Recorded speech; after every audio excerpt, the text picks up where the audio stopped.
Alors, je m'appelle Mathieu, je suis enseignant en bâtiment.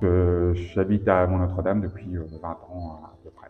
Alors, l'histoire de l'église de Mont-Notre-Dame, elle date de plus de 1000 ans. Gérard de Roussillon, qui est à l'époque comte de Paris, va découvrir les reliques de Sainte-Marie-Madeleine, les ramener dans son fief à Vézelay, et donc va construire plusieurs collégiales dédiées à Sainte-Marie-Madeleine. C'est pour ça qu'il y a une première collégiale qui se construit ici à Mont-Notre-Dame. Et donc, cette collégiale va recevoir les reliques, une partie des reliques, par Saint-Louis au XIIIe siècle. Et puis elle va vivre sa vie comme ça pendant plusieurs siècles, mais elle va subir pas mal de dommages entre les guerres de Cent Ans, l'invasion des Espagnols, les guerres de religion, et elle va arriver un peu en mauvais état juste avant la Première Guerre mondiale. Les Allemands viennent jusqu'ici, vont arriver jusqu'au Château-Thierry. Les Américains débarquent et vont repousser les Allemands, et dans leur retraite, ils font exploser complètement la collégiale existante.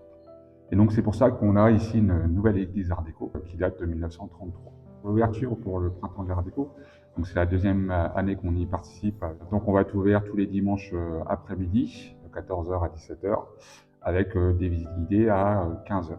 Une conférence le samedi 3 mai par monsieur Laurent-Antoine Lemog, qui fait partie de l'association Art déco de Reims, qui va présenter en fait les vitraux qui ont été exposés à l'exposition internationale des arts décoratifs de 1925.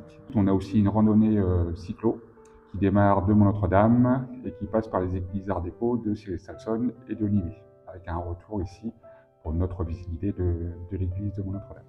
Ce qui touche à l'art déco dans cette église, en fait, tout était art déco.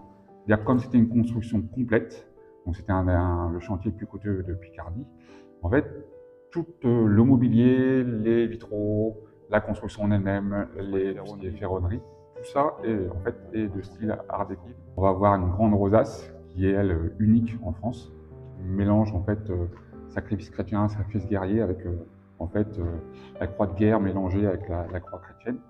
Donc voilà, tout ça dans le style art déco.